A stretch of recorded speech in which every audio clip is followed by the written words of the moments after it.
यार अभी सीबीएसई से लेटेस्ट जो खबर आई है, कल सीबीएसई से due to this worst pandemic of कोविड-19 for the better good of student CBSE approximate rationalise the 30% of syllabus. Now इस चीज को लेकर स्टूडेंट में काफी कंफ्यूजन है और काफी हाइप है। वो काफी परेशान है कि कौन से टॉपिक रिमूव हो गए हैं और कौन सा नया सिलेबस लागू हो गया है, हमको उस सिलेबस को लेकर क्या करना है। इस सब बात को क्लियर करने के लिए हमने एक पीडीएफ तैयार की है, हमने एक पीडीएफ फाइल को बनाया है जिसमें दोनों चीजों को बताया है, रिवाइज सिलेबस और कौन सा टॉपिक हमने रिमूव कर दिया सीबीएसई ने। इसको चैप्टर वाइज हमने तैयार किया हुआ है जिससे स्टूडेंट्स को, आप सभी को वो कंफ्यूजन दूर हो जाएगा कि कौन सा सिलेबस लागू हो गया है, सिलेबस में से कौन से टॉपिक्स हट गए हैं, जिससे तैयारी करना आपको आसान होगा। और इसकी लिंक भी आपको प्रोवाइड करा दी जाएगी। आप अच्छे से उस पूरे वीडियो को देखेंगे तो आपके सारे कंफ्यूजन दूर हो जाएंगे। यह सिलेबस के चेंज होने के बावजूद भी चैप्टर वाइज मार्किंग स्कीम में कोई खास फर्क नहीं पड़ा है।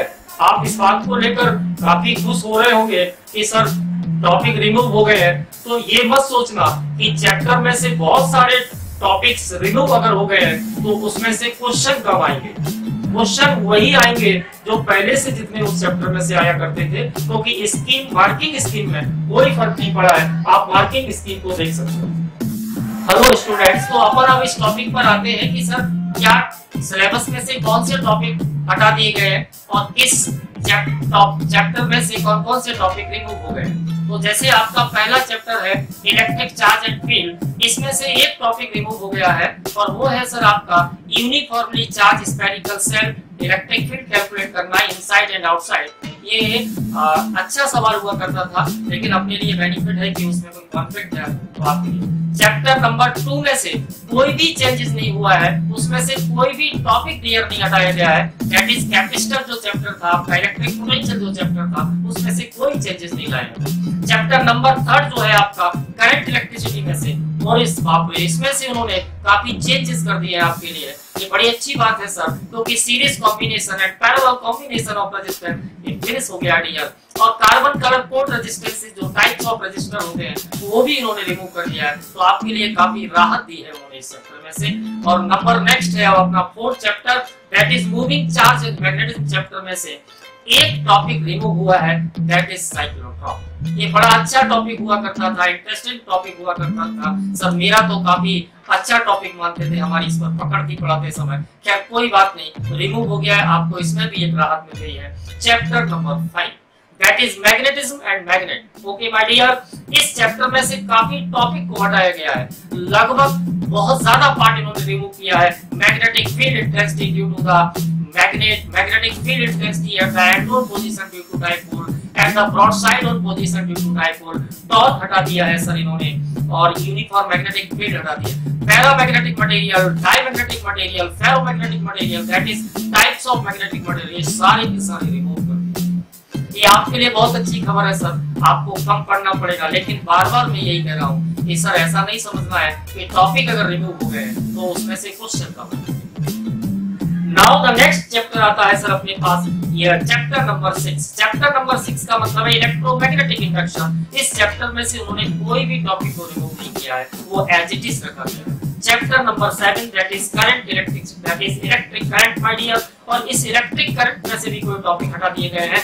That is my dear power factor हटा दिया गया है और वॉटलेस करंट हटा दी गई है। आप सब लोग जानते हैं वॉटलेस करंट कौन सी करंट होती है, चौक कॉइल वगैरह जो ट्यूबलाइट वगैरह में यूज हो जाती है। नेक्स्ट आता है चैप्टर 8। चैप्टर 8 जो है डियर, वो नाम है सर उसका इलेक्ट्रोमैग्नेटिक वेव्स।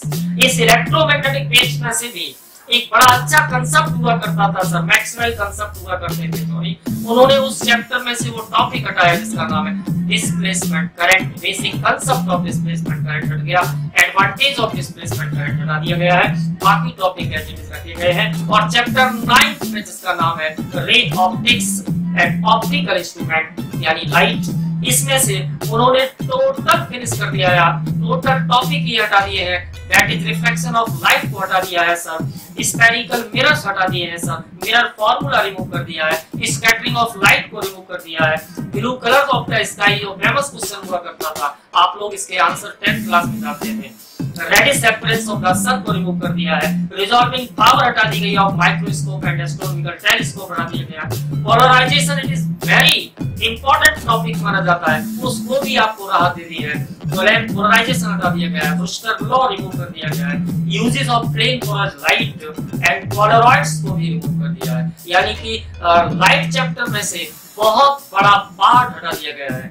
जिन स्टूडेंट्स ने अगर 2-3 महीने में जहां पर भी लाइट चैप्टर पढ़ा होगा उनको काफी अच्छा फील नहीं आया होगा यहाँ पर, क्योंकि लाइट का एक बहुत बड़ा पार्ट उन्होंने हटा दिया है और उसमें आपने पढ़ने में जो टाइम वेस्ट किया वो आपके लिए बेकार साबित हुआ सर। लेकिन बहुत बड़ी अच्छी राहत है सीबीएसई की तरफ से, बहुत बड़ी खुशखबरी है आपके लिए कि बहुत बड़े पार्ट को हटा दिया है। Chapter 11 that is dual nature of radiation and matter में से डिवीजन जर्मन एक्सपेरिमेंट को रिमूव किया गया है, बाकी जो टॉपिक्स हैं वो एज इट इज हैं। और chapter number 12 that is atom, chapter number 12 that is atom में से कोई भी टॉपिक रिमूव नहीं किया गया है डियर, वो एज इट इज रखा गया है। Chapter number 13 that is nuclei, nuclei में से काफी चीजों को रिमूव किया गया है। टॉपिक है जैसे रेडियो एक्टिविटी लॉस रिमूव हो गया है, alpha beta and gamma radiation decay remove हो गया है, उनकी प्रॉपर्टीज को रिमूव कर दिया गया है। Radio active half life time and mean life time ये रिमूव हो गया है डियर। तो काफी अच्छी राहत इस चैप्टर में भी हमको मिली है, ये काफी टिपिकल भी हुआ करते थे, इसलिए अच्छा हुआ ये रिमूव हो गए हैं, तो आपको काफी राहत है। चैप्टर नंबर 14 जो है semiconductor electronic material device and simple circuit के नाम से है ये, इसमें से भी बहुत कोई एक टॉपिक को रिमूव किया गया है, जैसे जीनर डायोड का ये पार्ट रिमूव हो गया है। एज ए वोल्टेज रेगुलेटर उसकी एप्लीकेशंस थी, उसको भी रिमूव कर दिया गया है। बाकी जो भी टॉपिक थे सेमीकंडक्टर में से वो एज इट इज रखे गए हैं। मैं फिर आपसे सभी से यही कहना चाहता हूं कि जो टॉपिक रिमूव हो गए हैं इसका मतलब ये बिल्कुल नहीं समझना है कि मार्किंग स्कीम में कोई गड़बड़ की है उन्होंने, मार्किंग स्कीम को एज इट इज रखा गया है और क्वेश्चन जितने इस चैप्टर में से आने होते हैं वो उतने ही क्वेश्चन आएंगे और वो स्कीम मार्किंग स्कीम को आप देख सकते हैं। कुछ प्रैक्टिकल को लेकर भी चेंजेस हुए हैं, तो प्रैक्टिकल को लेकर क्या चेंजेस हैं सर वो भी आपको खुशखबरी है कि उसमें भी काफी रिलीफ मिल गया है आपको। तो रिलीफ भी मिला है, मैं तो कहूँगा कि आपको 30% सब्सिडी सी मिल गई है। सो प्रैक्टिकल्स में है कि no investigatory project and activity to be demonstrated, 8 experiment in place of 12 experiment. और जो एक्सपेरिमेंट की जो लिस्ट है वो मैं आपको बता रहा हूँ। Number 1 to identify to determine the resistance per centimeter by plotting a graph between voltage and current, that is you can say sometimes this is a Ohm's law. Number 2 to verify the law of combination of resistance by using Ohm's law. Number 3 is to find out the resistance of a given wire using meter bridge, to compare the EMF of two cell using a potentiometer. और number 5 to determine the resistance of galvanometer by half deflection method. Number 6 to identify resistor, capacitor, inductor and diode from a mixed collection of such items. Number 7 to observe the difference between convex lens and convex lens, convex mirror and concave mirror, and to estimate the likely difference between the power of two given convex and concave lenses. उनकी power में भी क्या comparison करना है, concave mirror convex lens, concave lens convex lens में comparison करके बताना है। Number 8 experiment to design an inductor coil and to know the effect of this inductor coil. ठीक है, change in the number of turns करने पर क्या changes आएंगे उसमें, और अगर फेरोमैग्नेटिक मटेरियल उसके इंसर्ट करते हैं तो क्या इफेक्ट उसके दिखाई देंगे। नंबर 9 है to design a step up and step down transformer my dear. ये तो आप सभी लोग जानते हैं कि आपके घरों में बाहर पर ये यूजेस होते हैं। It increase use to increase something, step voltage and step down voltage. तो ये सब चेंजेस हुए हैं सर, बट बहुत अच्छी कॉन्ग्रेचुलेशन है सीबीएसई बोर्ड को भी कि उन्होंने इस वर्स्ट प्रॉब्लम्स जो है कोविड-19 की, उसमें हमारे प्रिय विद्यार्थियों के लिए बहुत ही राहत भरी सांस दी है। हमको काफ़ी रिलैक्स मिलेगा सर, और आप सब लोगों को बहुत हमारी तरफ से बधाई है, कॉन्ग्रेचुलेशन है सर कि आपको 30% की एक सब्सिडी मिली है सिलेबस में। इसलिए नाउ ये समय आ गया है सर आपको कि अब आपको मेहनत करनी है और कम समय में बहुत अच्छे नंबर ला के दिखाने सीबीएसई को। Congratulation and best of luck for next future.